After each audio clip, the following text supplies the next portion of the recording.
3장 그릇, 냄비, 들기름. 부엌은 오래된 배처럼 보였다. 늘 그랬다.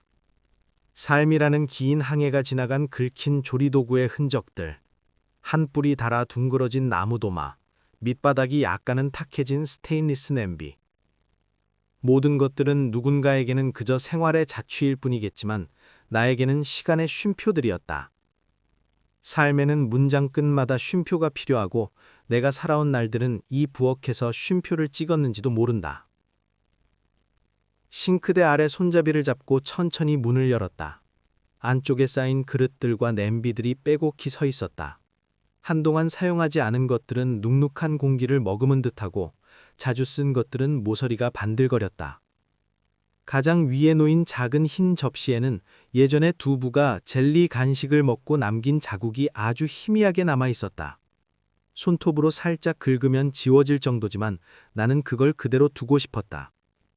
사소한 흔적이지만 그 흔적을 지우는 건 그날의 작은 기쁨까지 닦아내는 것 같았다.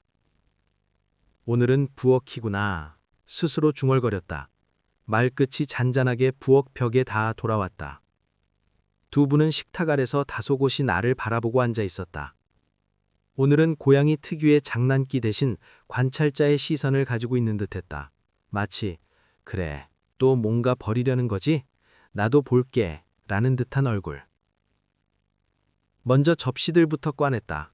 작은 찬기, 국그릇, 조금씩 다른 패턴이 찍힌 접시들. 대부분은 아내가 살아있을 때 함께 썼던 것이었다.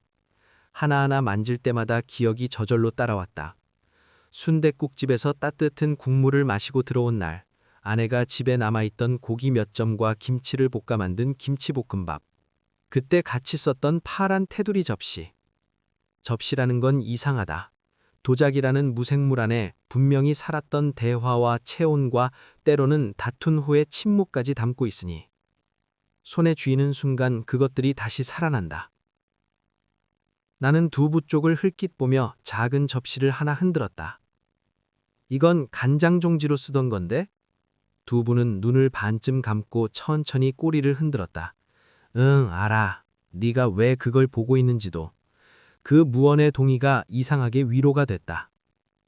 8개 있었던 접시를 4개로 줄였다. 혼자 사는 사람에게 8개는 과한 숫자였다. 하지만 4개는 가끔 누군가가 온다고 상상할 수 있는 숫자였다. 상상은 구체적인 숫자가 필요하다. 그래야 외롭지 않다. 냄비 쪽으로 손을 옮기며 나는 아래 칸에서 오래된 곰솥을 꺼냈다.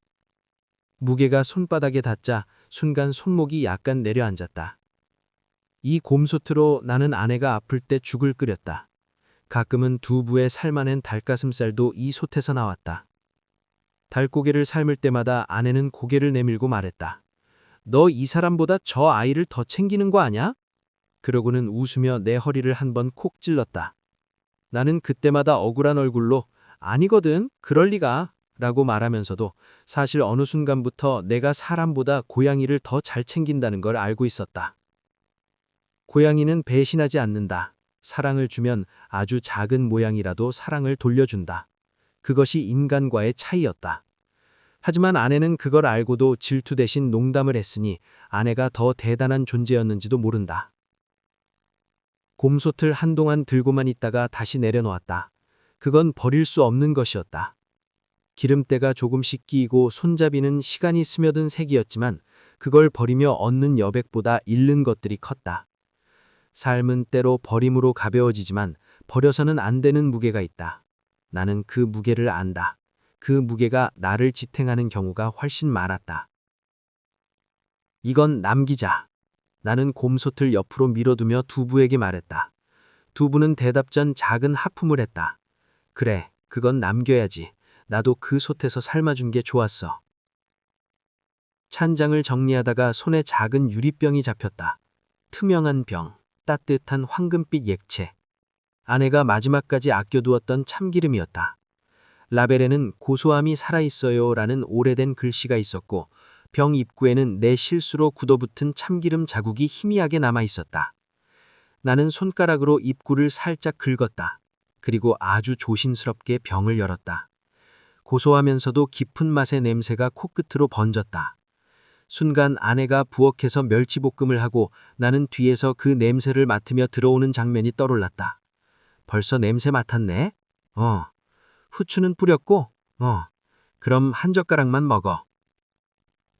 아내의 목소리가 귓가에서 아주 가깝게 스며들었다. 나는 병을 조용히 닫았다. 이건 보류. 봉투 위에 쓰던 단어를 여기서도 썼다. 보류라는 말은 붙잡음과 놓음의 중간지대였다.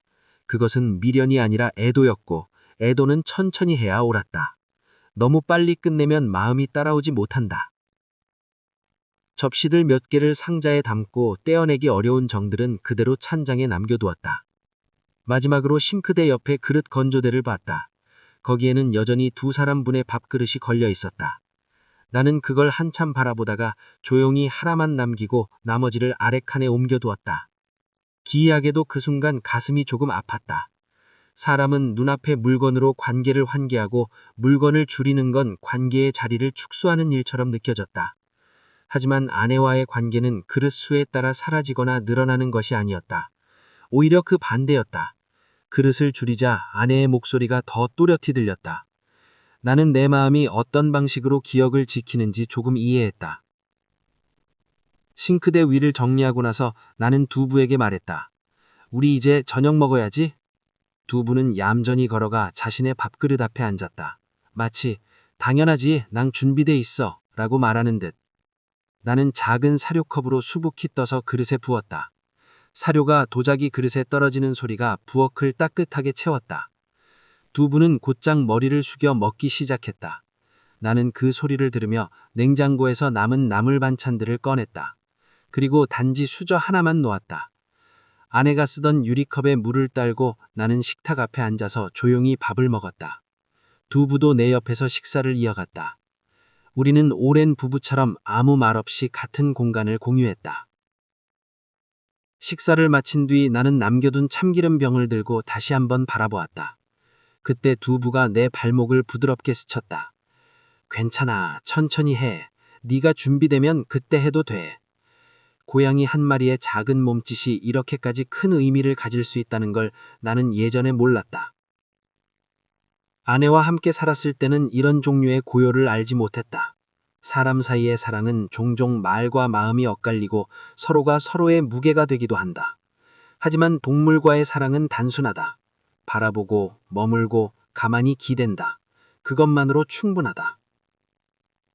밤이 깊어갔다. 창문 밖으로 대숲이 검은 파도처럼 흔들렸다. 바람이 지나가며 잎들이 사각거리고 그 소리는 마치 누군가 오래된 책장을 넘기는 소리처럼 들렸다. 나는 마지막으로 찬장을 확인했다. 나를 떠날 그릇들과 남아있는 그릇들과 그리고 아직 선택되지 않은 것들. 부엌이라는 작은 공간에 있는 사물들은 이렇게 겹겹의 시간 속에서 쉬고 있었다. 오늘은 여기까지. 내가 말하자 두부가 낮게 울었다. 대답 같기도 다음 이야기를 기다리는 별빛 같기도 했다. 나는 두부를 안아올려 가슴께에 안고 천천히 등을 쓸어내렸다. 그 체온이 손바닥을 넘어 가슴으로 번지고 가슴에서 더 깊은 곳으로 내려갔다. 사랑은 남는다. 남은 사랑은 하루를 지탱한다. 전구를 끄기 전 나는 찬장의 문을 한 번 더 닫았다. 부엌은 다시 고요한 항구처럼 조용해졌다. 그리고 나는 속삭이듯 말했다. 내일은 침대 미치겠지? 두부는 대답 전 내 어깨에 얼굴을 가만히 묻었다. 그리고 그 작은 행동이 내가 살아갈 이유가 되었다.